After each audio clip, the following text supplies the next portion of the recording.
Undercover CEO, Millionaire, found a security guard studying by flashlight, in the parking lot. What happened next changed his life.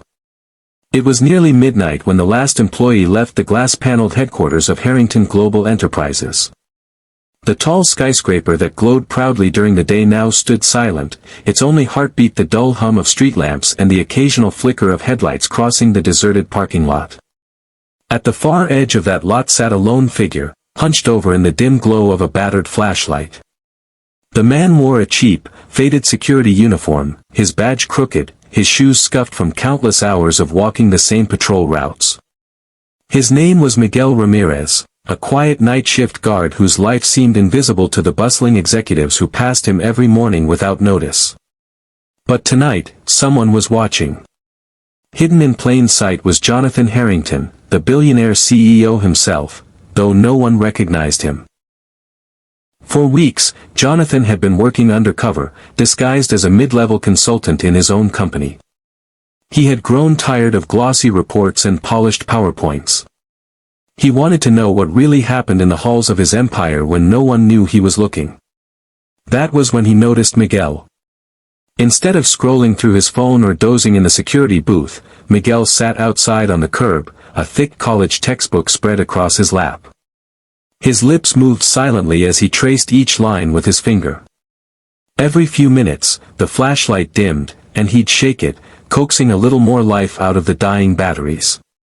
His posture wasn't just one of study, it was one of desperation. Jonathan slowed his steps, curiosity pulling him closer. He pretended to check his phone, lingering just within earshot. Miguel whispered the words aloud, repeating formulas like prayers, determination etched across his tired face.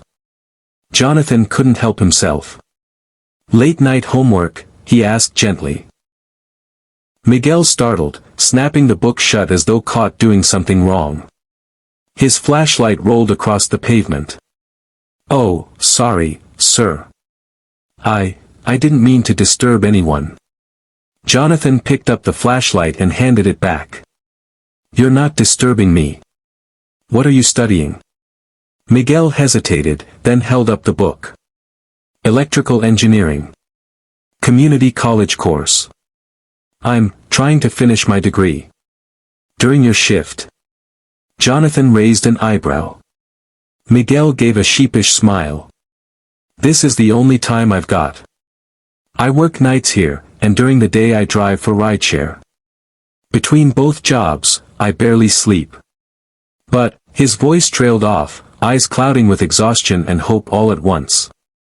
"I promised my little girl I'd graduate one day.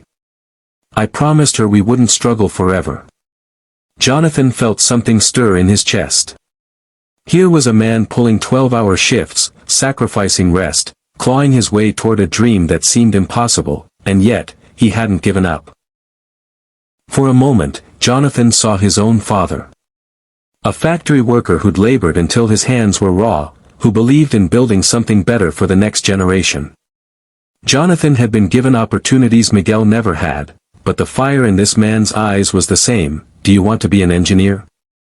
Jonathan asked quietly. Miguel's face lit up, as though someone had finally taken his dream seriously. "More than anything. I want to design systems, build things that last. I want my daughter to see that no matter where you start, you can make it." The billionaire swallowed hard, fighting back the lump rising in his throat. Weeks passed. Jonathan, still undercover, kept noticing Miguel at that same spot, studying faithfully under the faint glow of that old flashlight.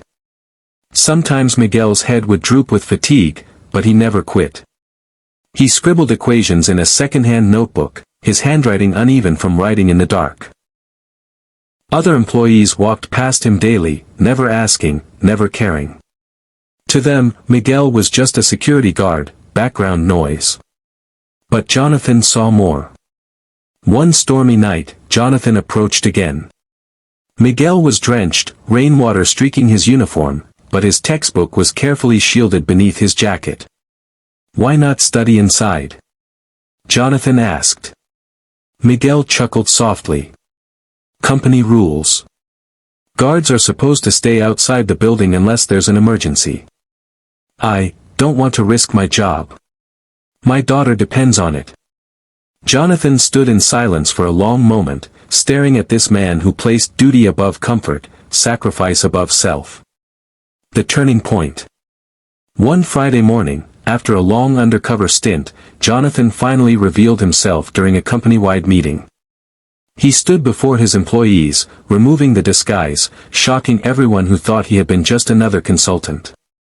Murmurs filled the auditorium, gasps, disbelief, nervous laughter.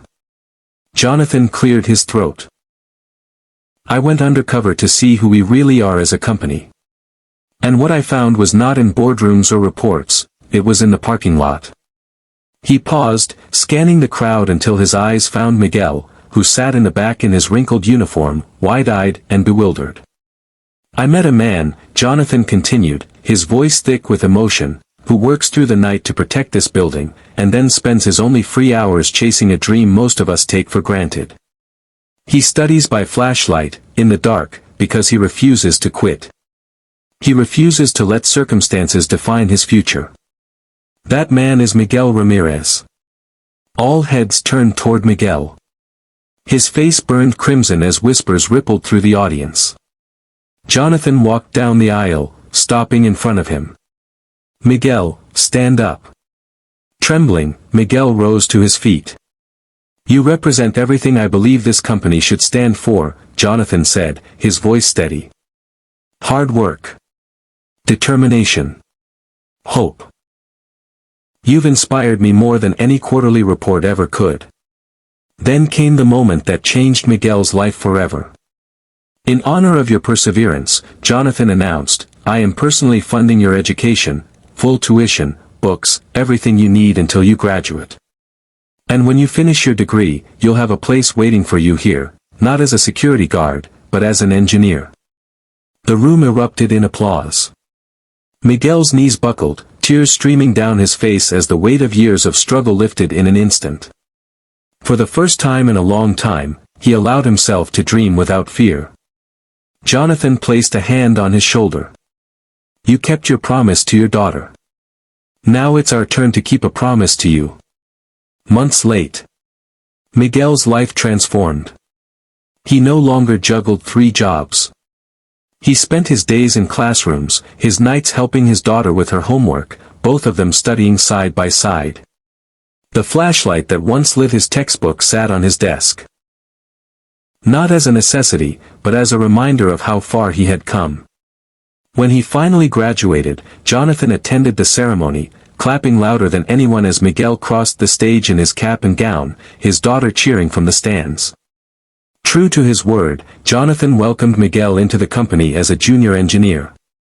And soon, Miguel's designs were no longer just scribbles in a notebook, they were blueprints shaping the future.